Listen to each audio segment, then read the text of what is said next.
ಯಾತ್ರಿಕನಾಗಿ, ನಾವೆಲ್ಲ ಒಂದು ಯಾತ್ರಿಕರಾಗಿ ನಮ್ಮನ್ನು ಸೃಷ್ಟಿ ಮಾಡಿ ನಮ್ಮನ್ನು ಪವಿತ್ರೀಕರಿಸಿ ಭೂಮಿಯಲ್ಲಿ ನೀವು ಜೀವಿಸಿ ಎಂಬುದಾಗಿ ನಮ್ಮನ್ನು ಧರೆಯಲ್ಲಿ ಬಿಟ್ಟು ಆಶೀರ್ವದಿಸಿದ ವಾಕ್ಯವೇ ವಾಕ್ಯ. ಇದಾದ ನಂತರ ಪ್ರಕೃತಿ ಹಾಗೂ ಜಲಚರಗಳು ಎಲ್ಲವನ್ನ ದೇವನು ಮನುಷ್ಯನಿಗೆ ಏನೆಲ್ಲ ಬೇಕು ಎಲ್ಲವನ್ನ ಸಿದ್ಧ ಮಾಡಿ ದೇವನು ಕಡೆಯದಾಗಿ ಮನುಷ್ಯನನ್ನ ಸೃಷ್ಟಿ ಮಾಡಿದರು. ಓದಿ ಬ್ರದರ್ ವಾಕ್ಯ. ಅದಾದ ನಂತರ ದೇವರು ನಮ್ಮಂತೆ ಇರುವ ಹಾಗೂ ನಮ್ಮನ್ನೇ ಹೋಲುವ ಮನುಷ್ಯರನ್ನು ಉಂಟು ಮಾಡೋಣ. ಅವರು ಸಮುದ್ರದಲ್ಲಿರುವ ಮೀನುಗಳ ಮೇಲೆಯೂ ಅಂತರಿಕ್ಷದಲ್ಲಿರುವ ಹಾರಾಡುವ ಪಕ್ಷಿಗಳ ಮೇಲೆಯೂ ದೊಡ್ಡ ಚಿಕ್ಕ ಸಾಕು ಪ್ರಾಣಿ ಹಾಗೂ ಕಾಡು ಮೃಗಗಳ ಮೇಲೆಯೂ ನೆಲದ ಮೇಲೆ ಹರಿದಾಡುವ ಕ್ರಿಮಿಕೀಟಗಳ ಮೇಲೆಯೂ ದೊರೆತನ ಮಾಡಲಿ ಎಂದರು. ಹೀಗೆ ದೇವರು ಸೃಷ್ಟಿಸಿದರು, ನರನನ್ನು ತಮ್ಮ ಹೋಲಿಕೆಯಲ್ಲಿ ಸೃಷ್ಟಿಸಿದರು, ಅವರನ್ನು ದೇವನ ರೂಪದಲ್ಲಿ ಸೃಷ್ಟಿಸಿದರು, ಅವರನ್ನು ಸ್ತ್ರೀ ಪುರುಷರನ್ನಾಗಿ.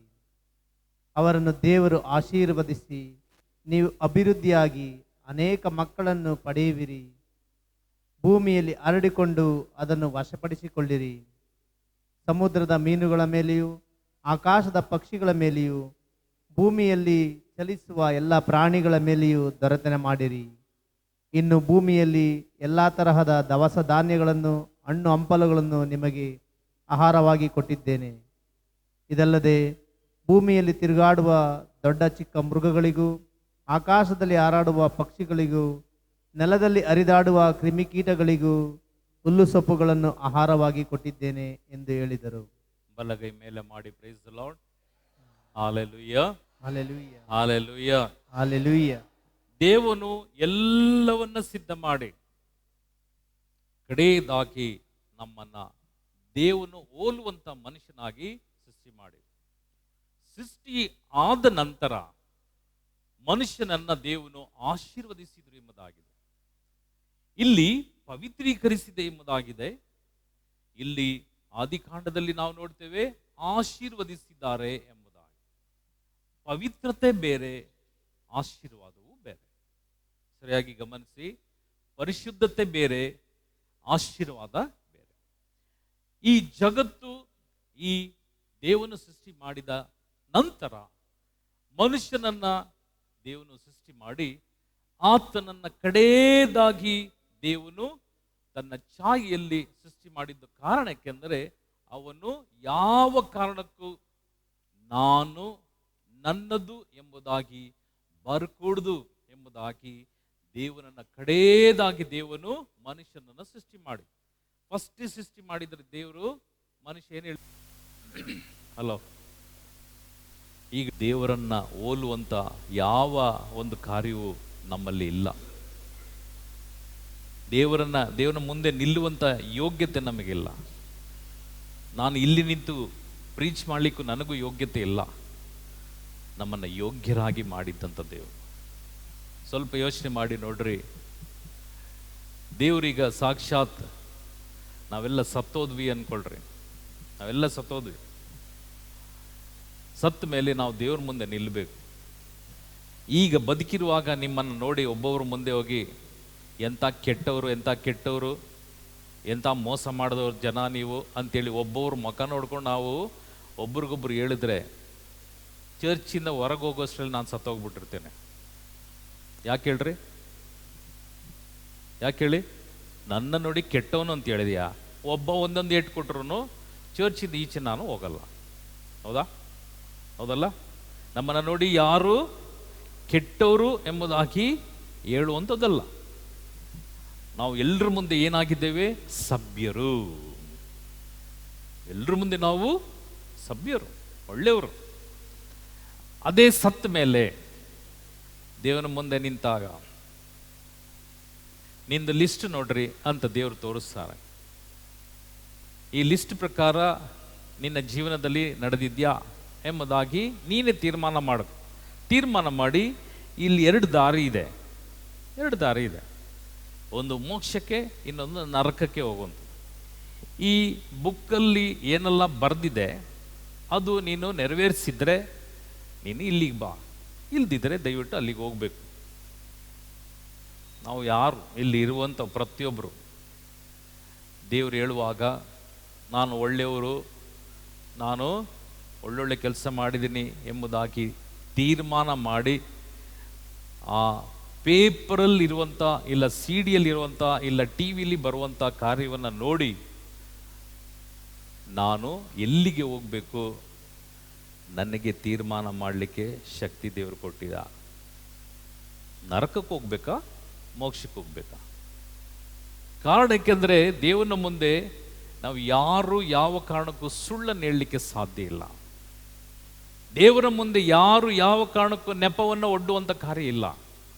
ನಾಳೆ ನೋಡ್ಕೊಳ್ಳೋಣ ಎಂಬುದಾಗಿ ಹೇಳುವಂಥ, ಜನರಿಗೆ ಭಯಪಡುವಂಥ, ಲೋಕಕ್ಕೆ ಭಯಪಡುವಂಥ, ಸತ್ಯವನ್ನು ಬಿಟ್ಟು ಅಸತ್ಯವನ್ನೇ ಪ್ರೀತಿಸುವಂಥ ಎಲ್ಲ ವಿಧವಾದಂಥ ಜನರಿಗೆ ದೇವರು ಹೇಳುವಂಥ ಈ ವಾಕ್ಯ, ನಿಮ್ಮನ್ನು ನಾನು ಪವಿತ್ರೀಕರಿಸಿದ್ದೇನೆ, ನಿಮ್ಮನ್ನು ನಾನು ಆಶೀರ್ವದಿಸಿದ್ದೇನೆ. ಈ ಎರಡು ವಾಕ್ಯದ ಪ್ರಕಾರ ದೇವನ ವಾಕ್ಯ, ಮುಂದಿನ ವಾಕ್ಯ ಹೇಳ್ತದೆ, ನೀವು ಲೋಕದಲ್ಲಿ ಹರಡಿಕೊಳ್ಳಿ. ಯಾವ ರೀತಿಯಲ್ಲಿ ಲೋಕದಲ್ಲಿ ನಾವು ಹರಡುವಂಥವು? ಪ್ರಿಯರೇ, ದೇವನು ಗಂಡು ಮತ್ತು ಹೆಣ್ಣನ್ನು ಸೃಷ್ಟಿ ಮಾಡಿದರು, ಅನಂತರ ಅವರನ್ನು ಆಶೀರ್ವದಿಸಿದರು, ಅನಂತರ ಅವರಿಗೆ ಆಜ್ಞಾಪಿಸಿದ್ದು, ನೀವು ಲೋಕದಲ್ಲಿ ಅನೇಕ ಮಕ್ಕಳನ್ನ ಪಡೆಯಿರಿ, ಅಡೆಯಿರಿ ನೀವು ಅನೇಕ ಮಕ್ಕಳನ್ನ. ಹಾಗಾದ್ರೆ ಅನೇಕ ಮಕ್ಕಳು ಪಡೆಯಿರಿ ಎಂಬುದಾಗಿ, ಅಡೆಯಿರಿ ಎಂಬುದಾಗಿ ಹೇಳುವಾಗ ನೆಕ್ಸ್ಟ್ ಪದವೇ ದೇವನು ಭೂಮಿಯಲ್ಲಿ ಹರಡಿಕೊಳ್ಳಿ. ನಿಮಗೆ ಕೊಟ್ಟಂತ ಮಕ್ಕಳನ್ನ, ನೀವು ಪವಿತ್ರೀಕರಿಸಿದಂಥ ಮಕ್ಕಳನ್ನ, ನಿಮ್ಮ ಮಕ್ಕಳನ್ನ, ನಿಮ್ಮ ಕುಟುಂಬವನ್ನು ಆಶೀರ್ವದಿಸಿದಂಥ ಮಕ್ಕಳನ್ನ, ನಿಮ್ಮ ಕುಟುಂಬವನ್ನು ಆಶೀರ್ವದಿಸಿದಂಥ ಕುಟುಂಬವನ್ನ ನೀವು ಲೋಕದಲ್ಲಿ ಯಾವ ರೀತಿಯಲ್ಲಿ ನಿಮ್ಮ ಮಕ್ಕಳನ್ನ, ನಿಮ್ಮ ಕುಟುಂಬವನ್ನ, ನಿಮ್ಮ ಹೆಂಡತಿಯನ್ನ, ನಿಮ್ಮ ಗಂಡನನ್ನ ನೀವು ಪ್ರೀತಿಸಿದ್ರಿ? ಇದು ದೊಡ್ಡ ಒಂದು ಪ್ರಶ್ನೆ ಪ್ರತಿಯೊಬ್ಬರಿಗೂ. ಈ ಪವಿತ್ರ ಆಶೀರ್ವಾದ ಯಾಕೆ ನಮ್ಮನ್ನು ದೇವನ ತಾಯಿ ಉದರದಲ್ಲೇ ಪವಿತ್ರೀಕರಿಸಿದರು? ಈ ಹಾಳು ಲೋಕದಲ್ಲೇ, ಈ ಪಾಪದ ಲೋಕದಲ್ಲಿ ನಾವು ಪವಿತ್ರ ಅಂತ ಹೇಳಿದ್ರೆ, ಬೈಬಲ್ ಹೇಳ್ತದೆ, ಮತ್ತಾಯನ ಶುಭ ಸಂದೇಶದಲ್ಲಿ ನಾವು ನೋಡ್ತೇವೆ, ಒಬ್ಬರು ಒಳ್ಳೆಯವರೇ ಇಲ್ಲ, ನನ್ನ ಹೊರತು, ದೇವನ ಹೊರತು ಈ ಭೂಮಿಯಲ್ಲಿ ಯಾರೂ ಒಳ್ಳೆಯವನಲ್ಲ. ನನ್ನನ್ನು ಸೇರಿ ನಾನು ಹೇಳ್ತಾ ಇದ್ದೇನೆ, ಯಾರು ಈ ಭೂಮಿಯಲ್ಲಿ ಒಳ್ಳೆಯವನಲ್ಲ. ಆದರೆ ಒಳ್ಳೆಯವನಾಗಿ ಪ್ರಯತ್ನಿಸು, ಒಳ್ಳೆಯವನಾಗುವುದಕ್ಕಾಗಿ ಪ್ರಯತ್ನಿಸಿ ಒಂದು ಕಿಂಚತ್ತು ದೇವನ ಆಶೀರ್ವಾದದೊಂದಿಗೆ ಈ ಜಾಗದಲ್ಲಿ ನಿಂತು ಪವಿತ್ರವಾದಂಥ ವಾಕ್ಯವನ್ನು ಬೋಧಿಸುವಂಥ ಒಂದು ಅಲ್ಪ ಅವಕಾಶವನ್ನು ದೇವರು ಈ ಪಾಪಿಗೆ, ಅಯೋಗ್ಯನಿಗೆ ದೇವನು ಕೊಟ್ಟು ನಿಮ್ಮ ಮುಂದೆ ನಿಂತಿದ್ದಾರೆ. ಆದರೆ ದೇವನ ಸಮ್ಮುಖದಲ್ಲಿ ನಾನು ಪವಿತ್ರನಲ್ಲ. ದೇವನ ಸಮ್ಮುಖದಲ್ಲಿ, ದೇವನ ಮುಂದೆ ನಾನು ಪವಿತ್ರನಲ್ಲ. ನಮ್ಮಲ್ಲಿಯೂ ಅನೇಕ ವಿಧವಾದಂಥ ನಾನಾ ಪ್ರಶ್ನೆಗಳು, ನಾನಾ ದೋಷಗಳು, ನಾನಾ ರೀತಿಯ ಈ ಲೋಕಕ್ಕೆ ಕಷ್ಟದ ಹಾಗೂ ದುಃಖದ ಸಂದರ್ಭದಲ್ಲಿ ಉದ್ಭವಿಸುವಂಥ ಅನೇಕ ಶೋಧನೆಗಳು ಎಲ್ಲವೂ ನಮ್ಮನ್ನು ಅಪವಿತ್ರಗೊಳಿಸುವಂಥ ಸಂದರ್ಭವೂ ಸಾಧನವೂ ನಮ್ಮದಾಗಿದೆ. ಅದಕ್ಕೆ ಪಾಪಕ್ಕೆ 4 ಸ್ಟೆಪ್ಗಳಿದ್ದಾವೆ. ಅದು ಈಗ ಸಮಯ ಇಲ್ಲ ಹೇಳಲಿಕ್ಕೆ. ನಾನು ಇನ್ನೊಂದು ದಿನಗಳಲ್ಲಿ ಪಾಪದ ಬಗ್ಗೆ ಬಂದಾಗ ಯಾವ ರೀತಿಯಾದಂಥ ಪಾಪಗಳು ನಮ್ಮನ್ನು ಕಾಡ್ತದೆ ಎಂಬುದಾಗಿ ನಾವು ಧ್ಯಾನಿಸೋಣ. ಯಾವ ರೀತಿಯಲ್ಲಿ ಯೇಸು ಕ್ರಿಸ್ತನ ಪವಿತ್ರತೆ ನಾನು ಪಡೆದುಕೊಳ್ಬೇಕು, ಸಾಯುವ ಒಳಗೆ ನಾನೊಂದು ಉತ್ತಮ ಮನುಷ್ಯನಾಗಿ ಪವಿತ್ರವಾದ ಜಾಗಕ್ಕೆ, ಆಶೀರ್ವಾದವನ್ನು ಹೊಂದಿದಂಥ ಜಾಗಕ್ಕೆ ಮರಳಿ ಹೋಗ್ಬೇಕು ಎಂಬುದಾಗಿ ನಾವು ಧ್ಯಾನಿಸೋಣ. ಇಲ್ಲಿ ಈ ವಾಕ್ಯದ ಪ್ರಕಾರ ನಾವು ಮದುವೆಯಾಗಿ ಗಂಡು ಹೆಣ್ಣನ್ನು ದೇವನ ಸೃಷ್ಟಿಯಾದ ಮೇಲೆ ನಾವು ಲೌಕಿಕ ಚಿಂತೆಯನ್ನು ಮಾಡುವಂಥ ವ್ಯಕ್ತಿಗಳಾಗ್ತೇವೆ. ಏನು ಲೌಕಿಕ ಚಿಂತೆ? ನೀವು ಮಕ್ಕಳಿಗೆ, ಹುಟ್ಟಿದಂಥ ಮಕ್ಕಳಿಗೆ, ಈಗ ನಾವು ಯಾರೆಲ್ಲ ಮದುವೆ ಆಗಿದ್ದೀರಿ, ನಿಮ್ಮ ಮಕ್ಕಳನ್ನು ಜ್ಞಾಪಿಸ್ಕೊಳ್ರಿ. ನಿಮ್ಮ ಮಕ್ಕಳಿಗೆ ಏನು ಕೊಟ್ರಿ? ಹುಟ್ಟಿದ ಮೇಲಿಂದ, ಹುಟ್ಟಿದ ದಿನದಿಂದ ಹಾಲು ಕೊಟ್ರಿ, ಹೌದಲ್ಲ? ನೀವು ಎದೆ ಹಾಲು ಕೊಟ್ರಿ. ಸ್ವಲ್ಪ ಬೆಳೆದು ಬಂದ ಮೇಲೆ ತಿನ್ಲಿಕ್ಕೆ ಏನಾದರೂ ನೀವೇ ಮಾಡಿದಂಥ ರಾಗಿಯೋ, ಅದಾದಮೇಲೆ ಏನೋ ನೀವು ಸಿರ್ಲ್ಯಾಕೋ ಏನೋ ಒಂದು ಲ್ಯಾಕ್ ಕೊಟ್ರಿ ಮಕ್ಕಳಿಗೆ. ದಿನಂಪ್ರತಿ ನಿಮ್ಮ ಮಕ್ಕಳನ್ನು ಗೋಡೆ ಹತ್ರ ಒಂದೊಂದು ಇಂಚು ಬೆಳೀತಾ ಇದ್ದಾರೆ ಎಂಬುದಾಗಿ ಯಾರು ತಂದೆ ತಾಯಿ ನೋಡಿದ್ದೀರಾ? ಇವತ್ತು ನನ್ನ ಮಗು 1 ಇಂಚ್ ಬೆಳೆದಿದೆ, ನನ್ನ ಮಗು 2 ಇಂಚ್ ಬೆಳೆದಿದೆ, ನನ್ನ ಮಗು 3 ಇಂಚ್ ಬೆಳೆದಿದೆ ಎಂಬುದಾಗಿ ಯಾವುದೋ ತಂದೆ ತಾಯಿ ಲೆಕ್ಕ ಹಾಕಿದ್ದೀರಾ? ಹಲೋ. ಆದರೆ ಮಕ್ಕಳನ್ನು ಕೊಟ್ಟಿದ್ದು ನಮಗೆ, ಮಕ್ಕಳು ದೇವರು ನಮಗೆ ಕೊಟ್ಟಂಥ ಮಕ್ಕಳಿಗೆ ನಾವು ಕೊಟ್ಟಿದ್ದೇನು? ಒಂದು ಬಟ್ಟೆ, ಒಂದು ಊಟ, ಒಂದು ಶೆಲ್ಟರ್, ಅಂದರೆ ಮನೆಯಲ್ಲಿ ವಾಸ ಮಾಡಬೇಕು, ಅಷ್ಟೇ ತಾನೆ? ಹಾಗಾದರೆ ದೇವನ ವಾಕ್ಯ ಹೇಳ್ತದೆ, ನಾನು ಮಕ್ಕಳನ್ನು ಬೆಳೆಸಿದ್ದೀನಿ ಅಂತ ಹೇಳಿದರೆ ಅರ್ಥ ಇದೆಯಾ?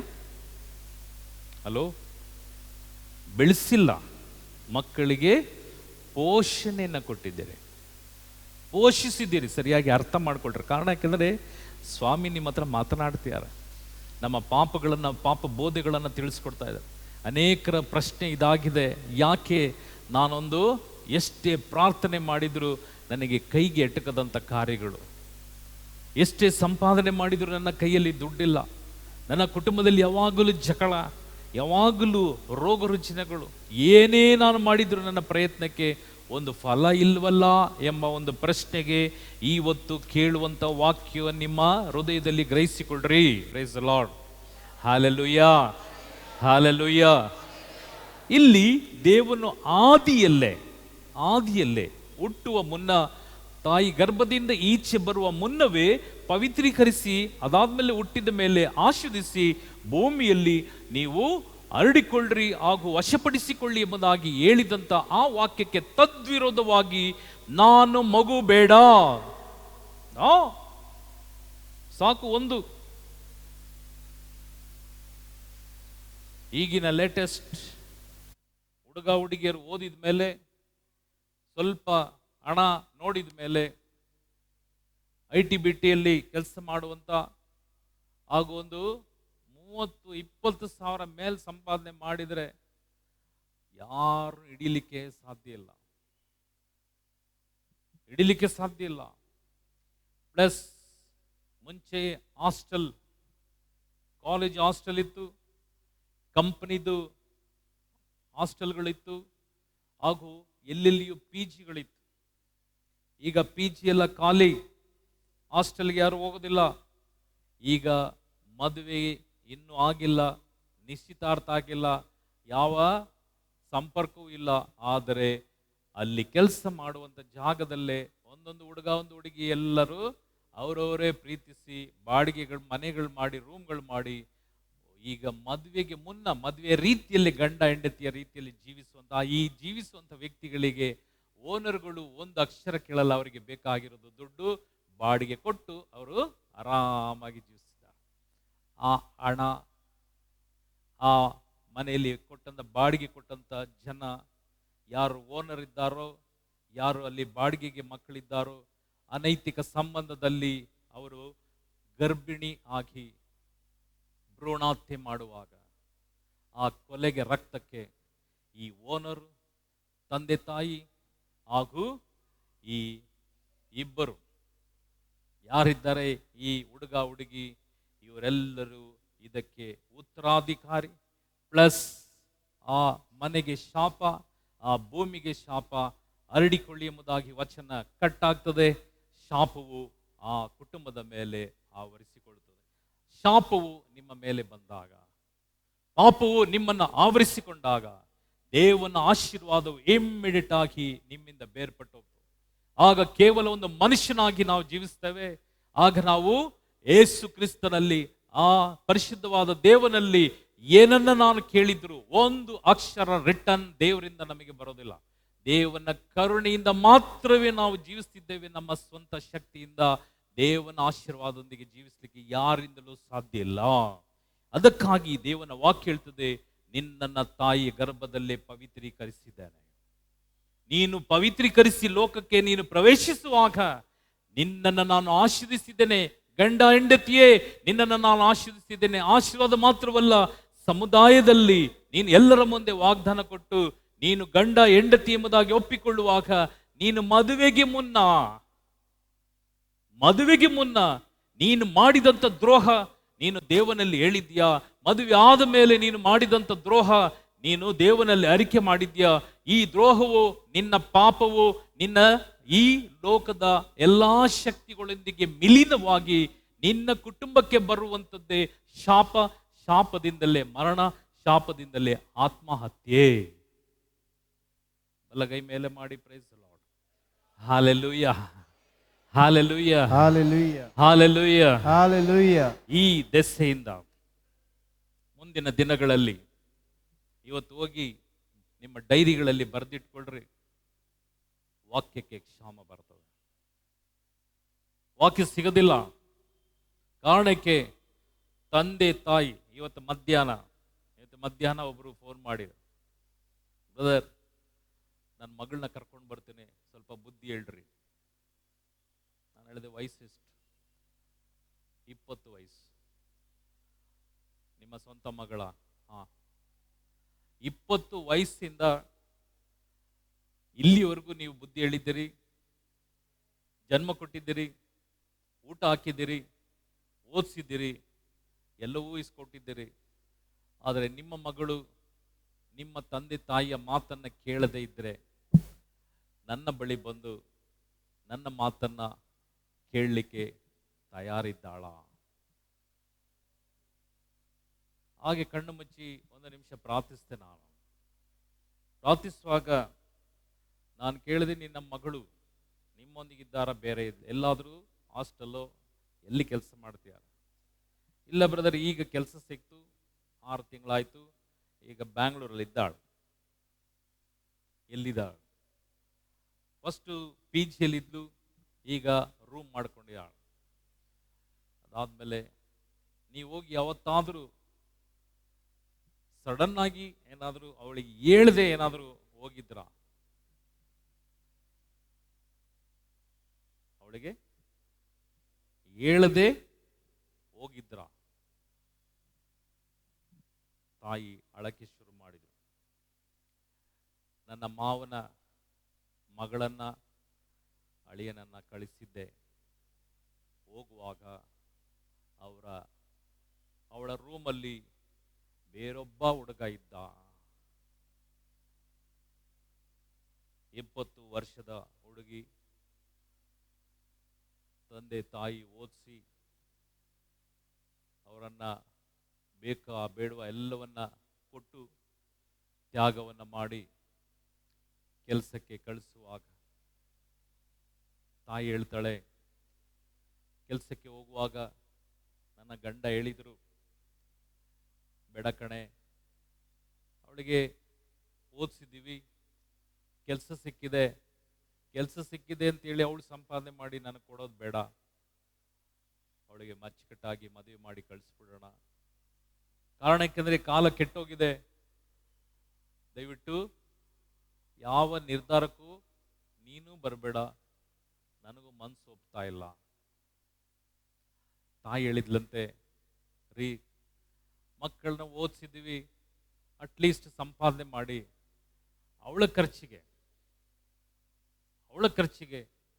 ಅವಳ ಮದುವೆಗೆ, ಅವಳು ಆಭರಣಕ್ಕೆ ಏನೋ ಒಂದು ಸಹಾಯ ಆಗ್ಬೋದಲ್ಲ, ಅದು ಒಳ್ಳೇದು.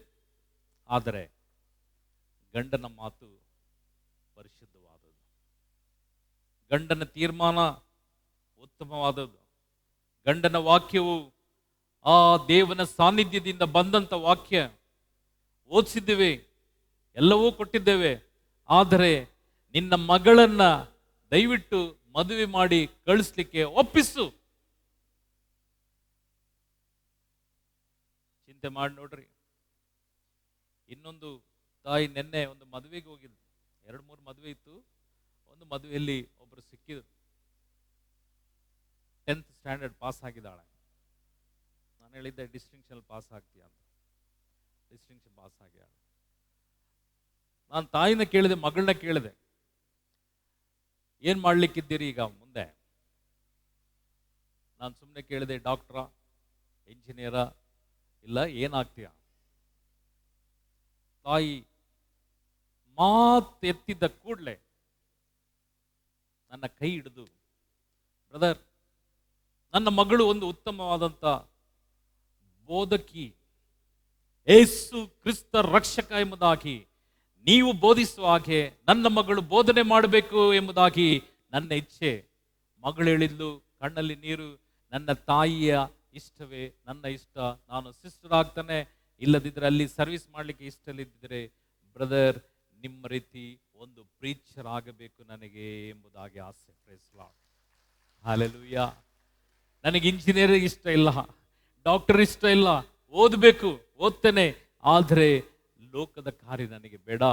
ನನಗೆ ಯೇಸು ಕ್ರಿಸ್ತನ ಸಾಮ್ರಾಜ್ಯದಲ್ಲಿ ನನ್ನ ಹೆಸರು, ನನ್ನ ತಂದೆ ತಾಯಿ ಹೆಸರು ಜೀವಬಾಧ್ಯರ ಪಟ್ಟಿಯಲ್ಲಿ, ನೀವು ಹೇಳ್ತಾ ಇದ್ರಲ್ಲ, ಜೀವಬಾಧ್ಯರ ಪಟ್ಟಿಯಲ್ಲಿ ನಿನ್ನ ತ್ಯಾಗ, ನಿನ್ನ ತಂದೆ, ನಿನ್ನ ತಾಯಿ ಹೆಸರು ಬರೆಯಲ್ಪಡಬೇಕು ಎಂಬುದಾಗಿ ಆ ಹೆಸರು ನಾನು ನನ್ನ ತ್ಯಾಗದಿಂದ, ನನ್ನ ತಂದೆ ತಾಯಿಗಳು ನನ್ನನ್ನು ಸಾಕಿ ಓದಿಸ್ತಾ ಇದ್ದಾರೆ, ನಾನು ಇನ್ನು ಮುಂದೆಯೂ ಓದ್ತೇನೆ.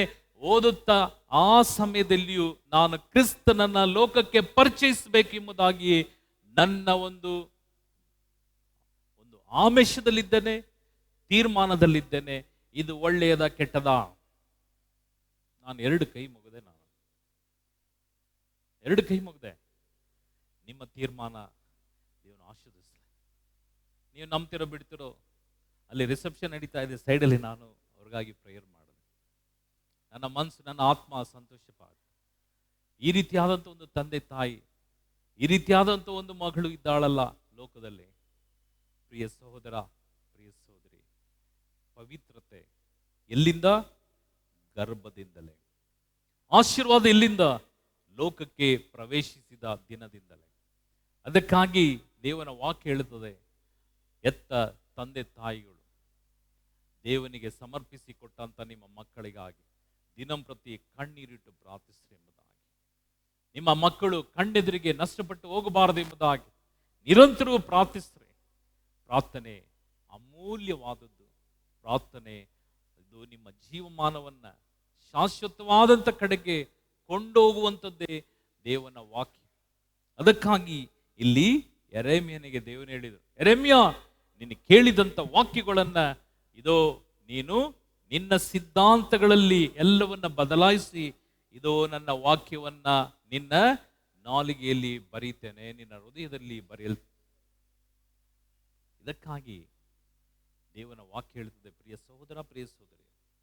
ಇಲ್ಲಿ 3ನೇ ವಾಕ್ಯ ಓದಿ, ಯೆರೆಮೀಯ 5ನೇ ವಾಕ್ಯ.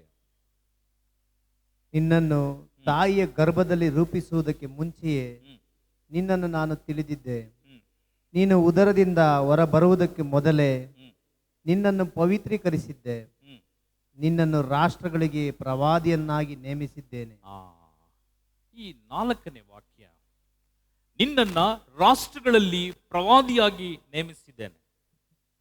ಇದರ ಅರ್ಥ ಏನು? ಇದು ಯಾರಿಗೆ ಸೀಮಿತವಾದದ್ದು? ಯೆರೆಮೀಯನಿಗೆ ಮಾತ್ರನಾ?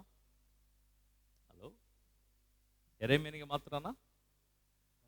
ಇಲ್ಲಿ ಈ ವಾಕ್ಯದ ತಿರುಳು, ಈ ವಾಕ್ಯದ ಗೂಢಾರ್ಥ, ಯೇಸು ಕ್ರಿಸ್ತನ ವಾಕ್ಯವು ಹೊಸ ಒಡಂಬಡಿಕೆಯಲ್ಲಿ ನಮ್ಮೆಲ್ಲರನ್ನ ದೇವನು ಪ್ರೀತಿಸಿ, ನಮ್ಮೆಲ್ಲರನ್ನ ದೇವನು ಆಶೀರ್ವದಿಸಿ, ದೇವನ ವಾಕ್ಯದ ಪ್ರಕಾರ, ವಾಗ್ದಾನದ ಪ್ರಕಾರ ನಮ್ಮನ್ನ, ನಮ್ಮ ಕುಟುಂಬವನ್ನ ದೇವನು ಅನುಗ್ರಹಿಸಲ್ಪಟ್ಟಂತ ಒಂದು ಕುಟುಂಬ, ಒಂದು ವ್ಯಕ್ತಿ. ಸರಿಯಾಗಿ ಗಮನಿಟ್ಟು ಕೇಳ್ರಿ. ನಮ್ಮನ್ನ ದೇವನು ಆರಿಸಿಕೊಂಡ ಮೇಲೆ, ಆರಿಸಿಕೊಂಡ್ರು ಅಂತ ಹೇಳಿದ್ರೆ ಇಲ್ಲಿ ದೀಕ್ಷೆ ಆದವರು ಇದ್ದೀರಿ, ದೀಕ್ಷೆ ಆಗದೆ ಇದ್ದವರು ಇದ್ದೀರಿ ಇಲ್ಲಿ.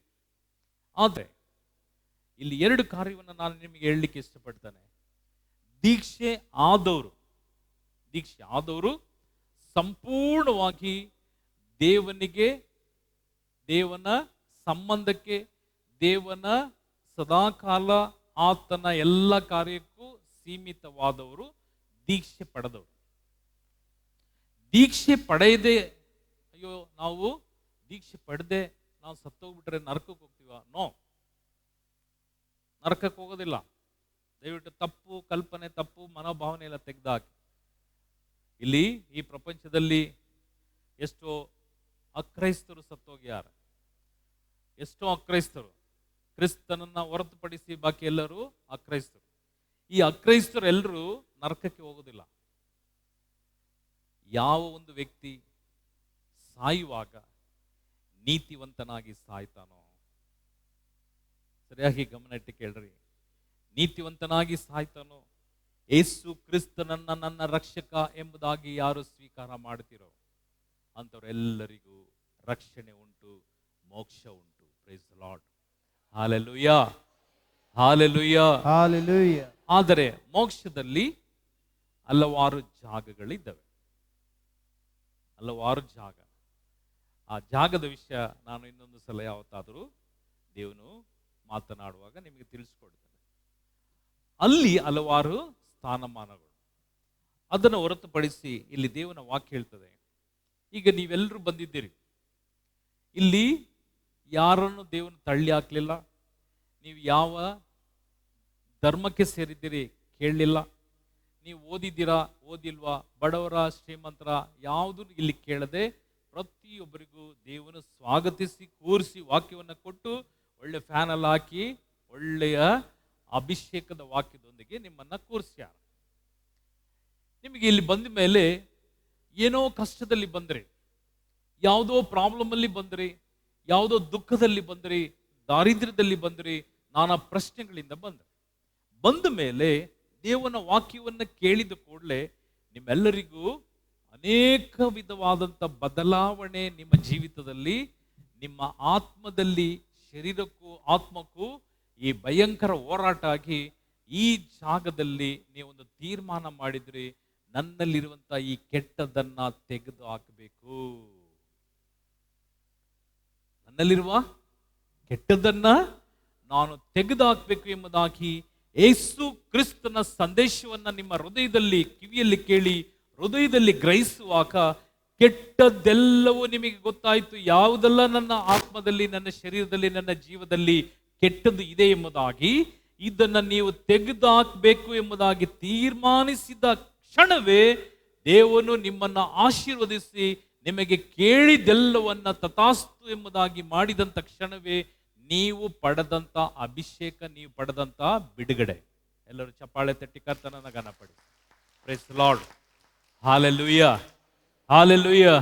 ಅದು ಕ್ಯಾನ್ಸರ್ ಆಗಿರ್ಬೋದು, ಅದು ಏಡ್ಸ್ ಆಗಿರ್ಬೋದು, ಅದು ಟ್ಯೂಮರ್ ಆಗಿರ್ಬೋದು, ಹಾರ್ಟಿಗೆ, ಕಿಡ್ನಿಗೆ, ತಲೆಗೆ, ಕಣ್ಣು, ಮೂಗು, ಬಾಯಿ, ನಿಮಗೆ ಏನೆಲ್ಲ ರೋಗ ಇದೆಯೋ ಎಲ್ಲ ರೋಗದಿಂದಲೂ, ಸಾಲದಿಂದಲೂ, ಸೈತಾನ ಕಾರ್ಯ, ಮಾಟ, ಮಂತ್ರ, ಕಟ್ಟು, ಶೂನ್ಯ, ಮಾಯೆಗಳು, ಬ್ಲ್ಯಾಕ್ ಮ್ಯಾಜಿಕ್ ಎಲ್ಲದರಿಂದಲೂ ಬಿಡುಗಡೆ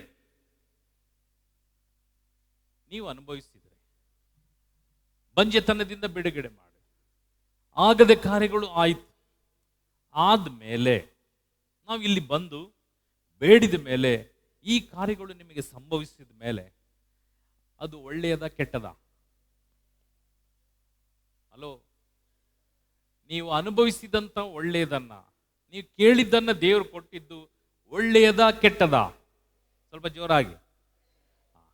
ಈ ಒಳ್ಳೆಯದನ್ನ ನಿನ್ನ ನೆಂಟರಿಗೆ, ನಿನ್ನ ಕುಟುಂಬದವರಿಗೆ, ನಿನ್ನ ಅಕ್ಕಪಕ್ಕದ ಮನೆಯವರಿಗೆ, ಮೇಲೆ ಕೆಳಗಿರುವಂತ ಮನೆಯವರಿಗೆ ನೀನು ಯಾಕೆ ಹೇಳಲಿಲ್ಲ?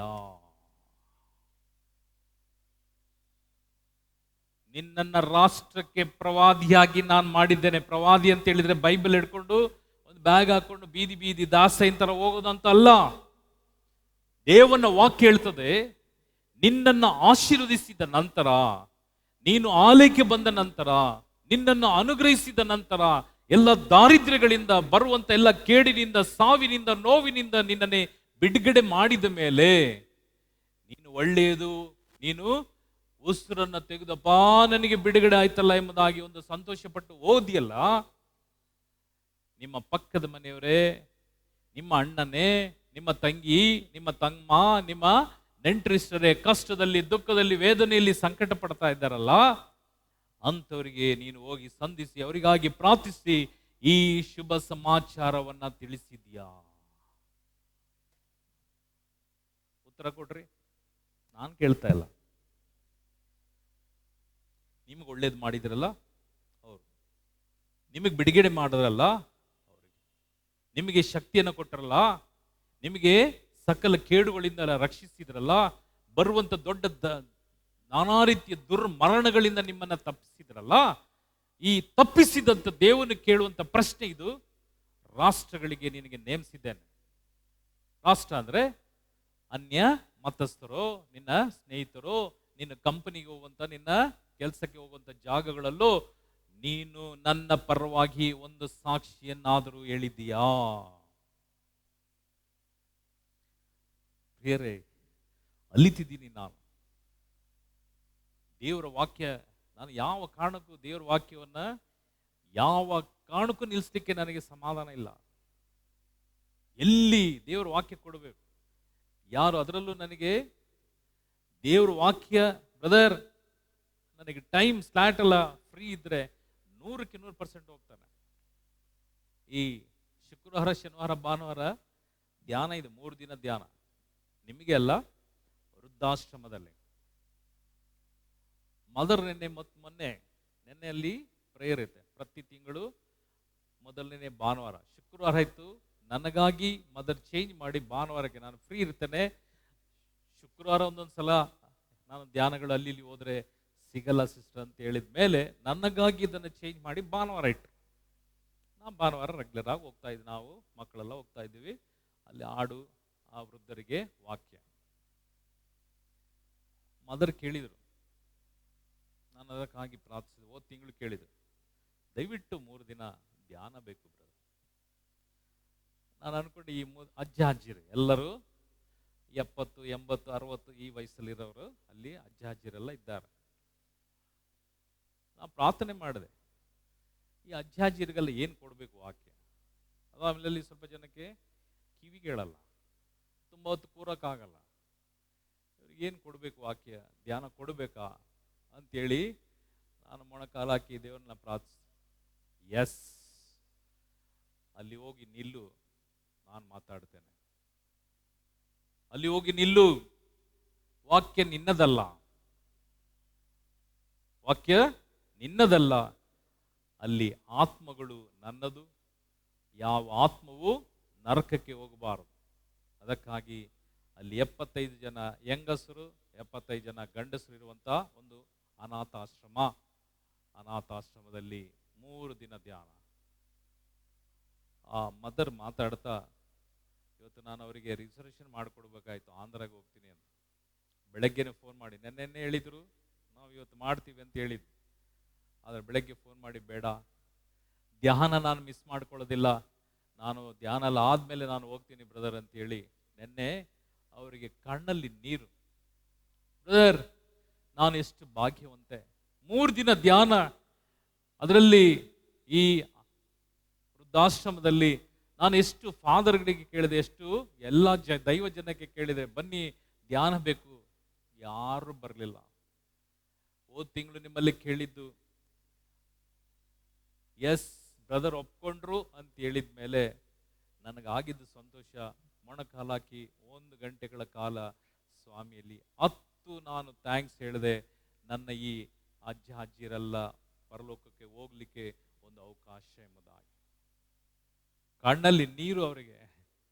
ಬ್ರದರ್, ನಿಮ್ಗೆ ಎಷ್ಟು ಧನ್ಯವಾದ ಹೇಳಿ. ನಾನು ಹೇಳಿಲ್ಲ, ನನಗೇನು ಹೇಳಕ್ ಹೋಗ್ಬಿಟ್ರೆ ನನಗೆ ಕಾರಣಕ್ಕೆಂದ್ರೆ ನನ್ನ ಜೀವ ಇರೋ ತನಕ ನನ್ನ ಯೇಸುವಿಗೆ ನಾನು ಬೇಕು. ನನ್ನ ಜೀವ ಇರೋ ತನಕ, ಉಸಿರು ಇರೋ ತನಕ ಈ ವಾಕ್ಯವು ನನ್ನ ಉಸಿರಾಗಿರ್ತದೆ. ಅಲ್ಲಿ ತನಕ ನನಗೆ ಶಕ್ತಿಗಾಗಿ ಪ್ರಾರ್ಥಿಸ್ರಿ ಎಂಬುದಾಗಿ ಹೇಳಿ. ದೇವರು ನನಗೆ ಆರೋಗ್ಯವನ್ನು ಕೊಡಬೇಕು. ಎಲ್ಲಿ ತನಕ ಆಯುಸ್ಕೊಟ್ಟಿದ್ದಾರೋ ನಾನು ದಿನಂಪ್ರತಿ 3 ಕಾರ್ಯ ಕೇಳ್ತೇನೆ, ಸ್ವಾಮಿ ನನಗೆ ಎಲ್ಲಿವರೆಗೂ ಆಯುಸ್ಕೊಟ್ಟಿದ್ದೀಯ ಆ ದಿನದವರೆಗೂ ನನಗೆ ಆರೋಗ್ಯ ಕೊಡು. ಎಲ್ಲಿ ತನಕ ಆರೋಗ್ಯ ಕೊಟ್ಟಿದ್ಯೋ ಅದೇ ರೀತಿಯಲ್ಲಿ ನನಗೆ ಒಳ್ಳೆ ಮರಣವನ್ನು ಕೊಡು. ಈ 3 ನನ್ನ ಪ್ರಾರ್ಥನೆ.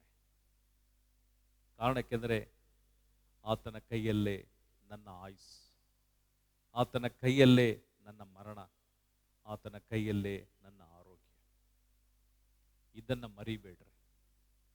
ಇದನ್ನು ಮರೆತು ನಾವು ಲೋಕವನ್ನು ನಂಬಿದ್ದು, ಇದನ್ನು ಮರೆತು ದೇವರನ್ನು ಅಸಡ್ಡೆ ಮಾಡುವಾಗ, ಇದನ್ನು ಮರೆತು ನಾನು ಎಂಬುದಾಗಿ ಅಹಂಭಾವದೊಂದಿಗೆ ಜೀವಿಸುವಾಗ, ಯಾವುದಕ್ಕೂ ನಾವು ತಲೆಬಾಗದೆ ನನ್ನದೇ ಸಿದ್ಧಾಂತ ಎಂಬುದಾಗಿ ನಡೆಯುವಾಗ ದೇವನ ವಾಕ್ಯ ಹೇಳ್ತದೆ, ನಿನ್ನ ಗತಿ ಏನು ಹೇಳಲಿ, ನಿನ್ನ ಗತಿ ಏನು ಹೇಳಲಿ. ಅದಾದ್ಮೇಲೆ ಇನ್ನೊಂದು ಕಾರ್ಯವನ್ನು ನಾನು ಹೇಳಿ ಮುಂದಿನ ವಾಕ್ಯವನ್ನು ನಾನು ನೋಡೋಣ ಸಮಯ ಇದ್ದರೆ. ಮೊನ್ನೆ ಒಂದು ಮದುವೆಗೆ ಹೋಗಿದೆ, ಒಂದು ಒಳ್ಳೆ ಕುಟುಂಬ. ಅದಾದ್ಮೇಲೆ ನಾನು ಕೇಳಿದೆ ಅವ್ರನ್ನ, ಎಲ್ಲಿ ನೀವು ಮಾತ್ರ ಬಂದಿದ್ದೀರಲ್ಲ, ಗಂಡ ಎಲ್ಲಿ ಅಂತ.